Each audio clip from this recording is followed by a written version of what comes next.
What is the scariest story you know to be completely true?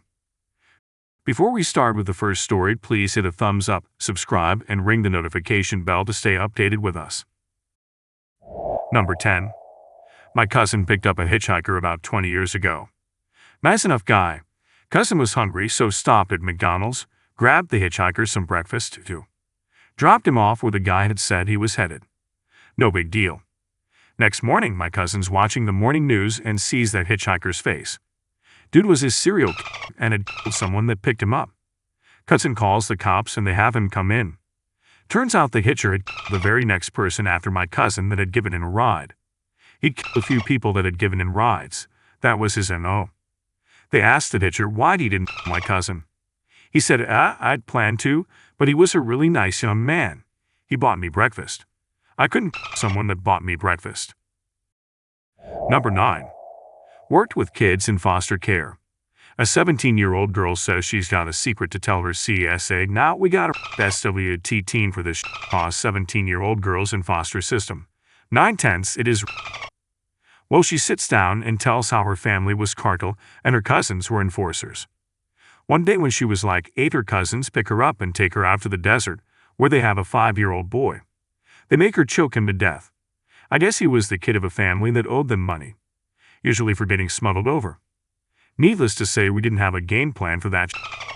The police basically said it'll body no crime since we had no actual details to identify on, and the cousins she could name were dead, not in the country, or already in prison. Poor kid confessed she was forced to murder the child with her bare hands, and the result was nothing. No justice for her, for the kid, for the family. Just I guess shit happens here. Later she was 18 and out of the system to face a world she knows to be wildly different than how we all claim it to be in work.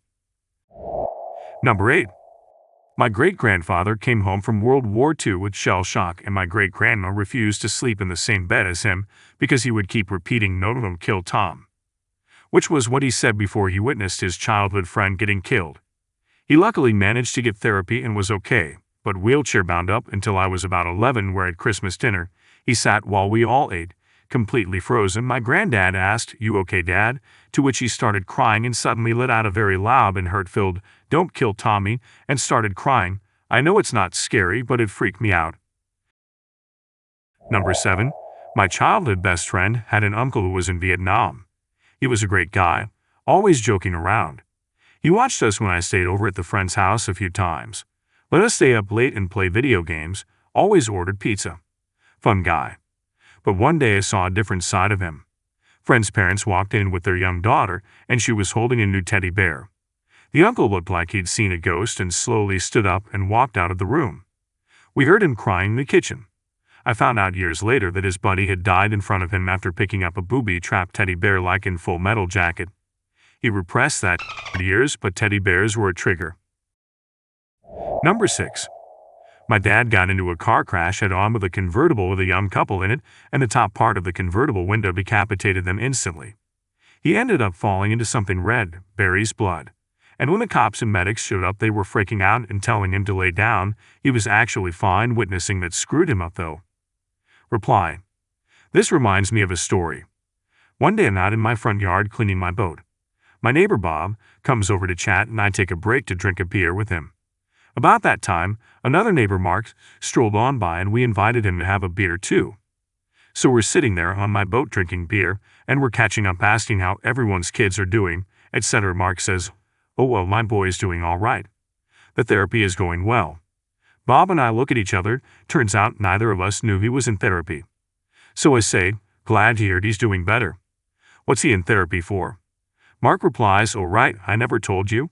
We ended up being right behind an accident a few weeks ago, and we were the first on scene.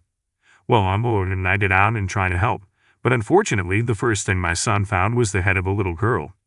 She got decapitated on impact." We replied with shock and consolation. But then Mark said, "Yeah, we hope he'll start talking again soon. I really miss hearing his voice." I moved away a few months later, never did find out if Mark's son started talking again. Car accidents are terrifying. Number 5. Someone at my school vanished for a week with no leads other than a video of him on a security camera at a McDonald's 2 towns over. A week later, his body turned up in the lake in a bay. They never figured out what happened to him.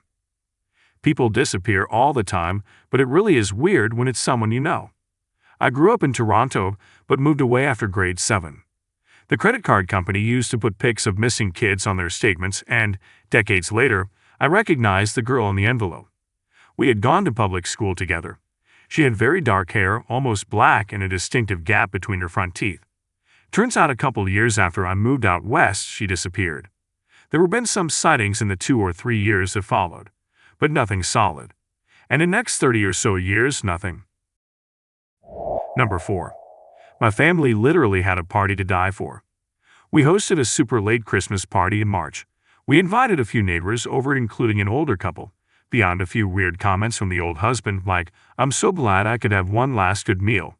We all had a good time. Everyone kept telling us how great the party and food was. Eventually, the old couple go home a bit earlier than the rest of the guests, and we don't think anything of it.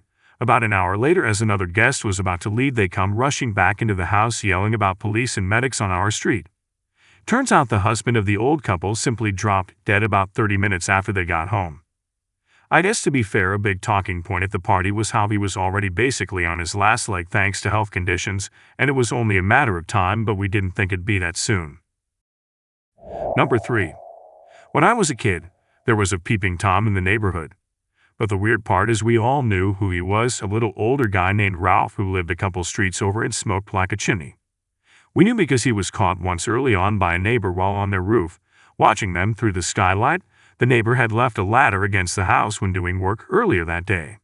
But after that he was like a ghost, impossible to catch.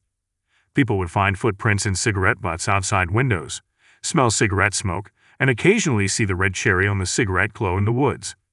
Occasionally angry dads and teenagers who spotted him out in the darkness would give chase, but he moved like a deer through the woods and no one could put hands on him. The cops were involved a few times and they dragged him in, but it was never for long. Partially, I think, because he had a disabled wife for whom he was the sole carer. He was sort of neighborhood Gucci man, though thankfully seemed mostly harmless if terribly creepy. Many years later, there were a rash of break-ins around the neighborhood. People even joked at the time that it must not be Ralph, because we all figured he had copies of everyone's hide keys already if he wanted to go inside. Side note. We later learned that he definitely did have keys to some houses. Anyway, everyone's guard was up. One night, one of the neighbors heard a commotion outside and ran outside to find a stranger laid out in his driveway. Beat to shit. They called 911. And when the police arrived, they were able to identify the guy as someone who had previous arrests for B&E and found items from the previous break-ins in his vehicle nearby and later at his apartment. As for how he ended up taking a bloody nap in the driveway, he said he was jumped from behind in the dark and never got a good look at the guy. All he remembered for certain was that the guy stunk of cigarette smoke. Number 2. A Soviet officer saw on his computer that America had launched nuclear weapons against his nation. Instead of ending the world, he went, "Must be a faulty computer, I will check." How there isn't a statue of him in bronze in every city on the planet, I'll never know. His name was Colonel Stanislav Petrov. Number 1. My childhood friends took over a gas plant in Algeria, held the workers hostage, and then 37 people in themselves. Alright folks, that's a wrap. If you like more of these stories, you can smash a like button. You can also share your scariest story in the comments below. Don't forget to subscribe to the channel for more interesting stories every day. I'll see you in the next video.